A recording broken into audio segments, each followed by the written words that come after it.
이 내용이 이재명 당시 민주당 대표 공직선거법 대법원 판결문 중에 일부입니다. 제가 읽어보겠습니다. 빨리. 대법원이 이러한 선례의 방향성에 역행하여 선거의 공정성을 내세워 허위사실 공표죄의 적용 범위를 넓히는 해석 방향을 취하는 것은 민주주의 발전의 역사를 후퇴시키는 퇴행적인 발상이다.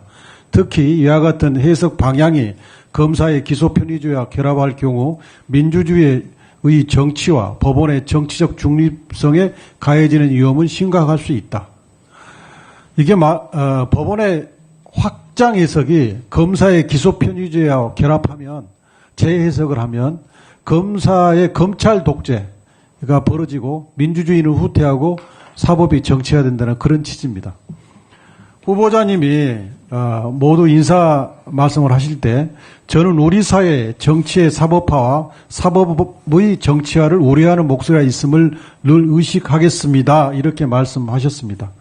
저 대법원의 소수 의견과 저는 후보자님의 이 말씀이 같은 취지라고 이해되는데 맞습니까? 같은 취지입니다. 그렇습니다.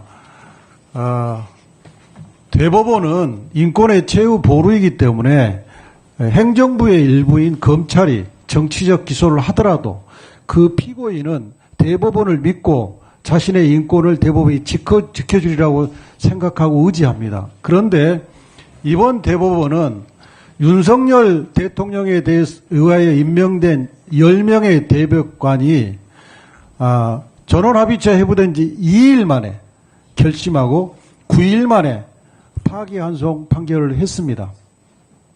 이것은 저는 헌법재판소가 이번에 대통령을 파면함으로써 헌법 수호, 권력 견제를 한 반면에 대법원은 대통령에 종속돼서 대법원장의 지침에 따르는 지침 판결, 대선 개입, 정치 판결로 일관했다고 봅니다.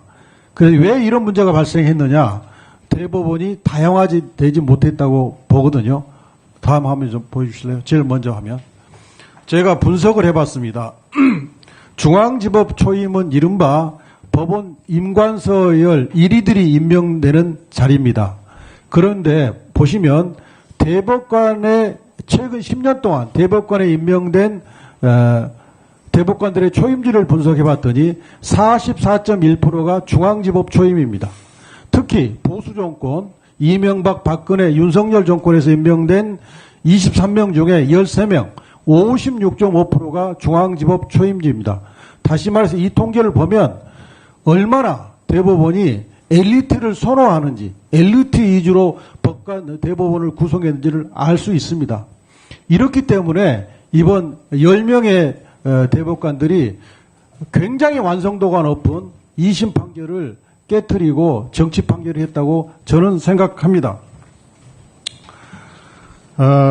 2심 항소심 판결문을 보면 항소심 판결은 표현의 자유를 보장하고 여러 가지로 해석이 가능할 경우에는 공소사실에 부합되게 해석하는 것을 경계하는 그런 대법원의 선례에 충실하게 판결했습니다.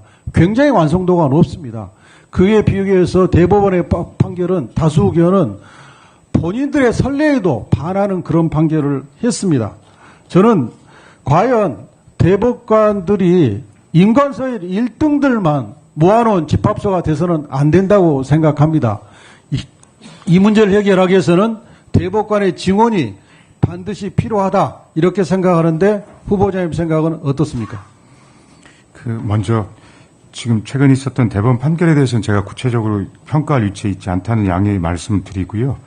대법관 구성의 다양성, 헌법재판관의 구성의 다양성이라는 것에 대해서는 저는 그 취지에 대해서 적극 공감하고 있습니다. 법원행정처장으로 근무하면서도 그런 부분에 대해서 많은 생각을 가졌었고요. 그래서 이 부분은 어떻게 다양성을 우리가 실천할 것인가에 대해서는 좀 많은 논의하고 해야 된다는 생각에 대해서는 그 점에 대해서는 동의합니다. 그리고 대법원이 저렇게 국민들로부터 불신을 받고 있는 상황, 대법원이 인권의 제보루가 아니라 대통령에 종속되는 이런 판결을 하는 상황을 극복하기 위해서는 국민의 기본권을 보장하기 위한 헌법적 통제가 필요하다. 그래서 재판 소원도 필요하다는 게 제 생각입니다. 여기에 대해서는 어떻게 생각하십니까? 저는 재판 소원 도입에 대해서는 뭐 오랫동안 저희들 법조 영역에서는 정말 아주 37년의 역사를 갖고 있는 쟁점입니다. 그래서 최근에 재판 소원에 관한 이제 이슈가 정책 문제로 된 거에 대해서는 어쨌든 해결해야 할 문제가 드디어 본격적으로 논의되겠다고 있다는 생각을 갖고 있습니다만 재판 소원의 도입의 장단점 같은 것들을 좀 더 면밀하게 고민할 필요가 있다는 생각은 개인적으로 갖고 있습니다.